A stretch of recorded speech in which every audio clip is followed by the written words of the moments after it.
In the annals of military history, there are battles fought over vast territories, over resources, over ideology. But never before had the world come so close to war over something so small. A tree, a single poplar tree, growing in the heart of one of the most dangerous places on Earth. A tree that, on August 18th, 1976, would spark an international crisis that nearly led to full-scale war between North and South Korea. A tree that would become the reason for one of the most overwhelming military operations in modern history.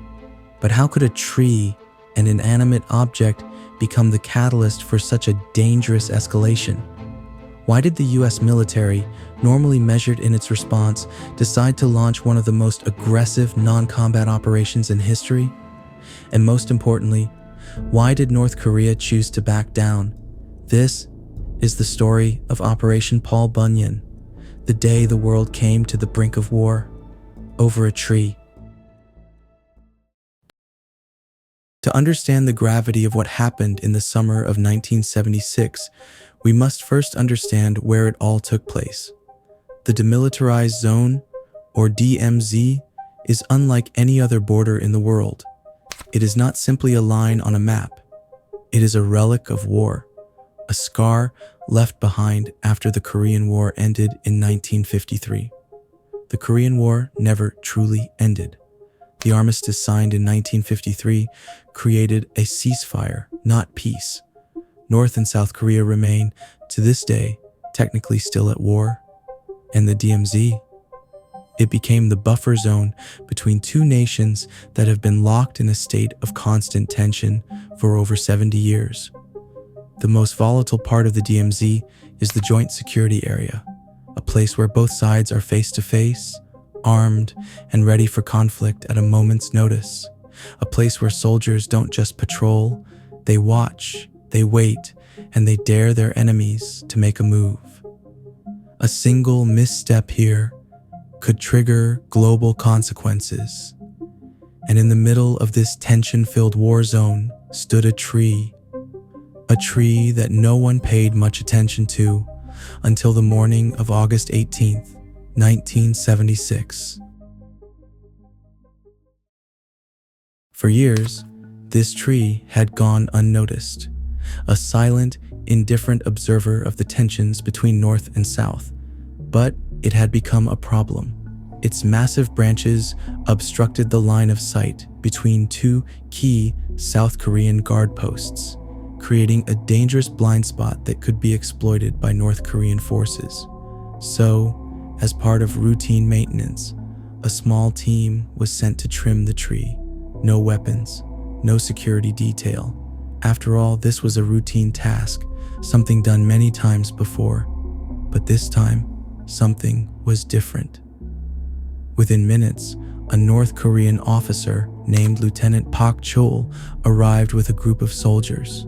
They approached with purpose, their eyes locked onto the Americans. Lieutenant Pak Chol was notorious. He had built a reputation as someone who pushed the limits of the armistice agreement at every opportunity. He looked at Captain Boniface and spoke in a slow, deliberate tone. "This tree was planted by our great leader, Kim Il-sung. It is sacred. You must stop." Captain Boniface had his orders. He didn't flinch. The mission was simple: trim the tree and leave. But what happened next would change everything. It was over in seconds. When the dust settled, 2 US officers lay dead, their bodies mutilated by their own tools. And the tree still stood. The United States was furious. This was not just an attack, it was an execution. The Pentagon prepared multiple military responses, each one more severe than the last. But in the end, they chose something unexpected, and in broad daylight, they cut the tree down. This time, no one stopped them. In the days that followed the operation, the world held its breath. Would North Korea retaliate? Would the incident spiral into a larger conflict? The answer came sooner than expected. In a shocking turn of events, North Korea did something almost unheard of. They admitted fault. In a diplomatic note sent to the United Nations Command, they acknowledged responsibility for the killings of Captain Boniface and Lieutenant Barrett, though notably, they stopped short of issuing an apology. Today, the DMZ remains one of the most fortified and dangerous borders in the world, and yet, Operation Paul Bunyan stands as a testament to the power of psychological warfare. How overwhelming force, when used strategically, can prevent bloodshed rather than cause it. It was, perhaps, the most dangerous tree-cutting operation in history, and it ensured that a war never came.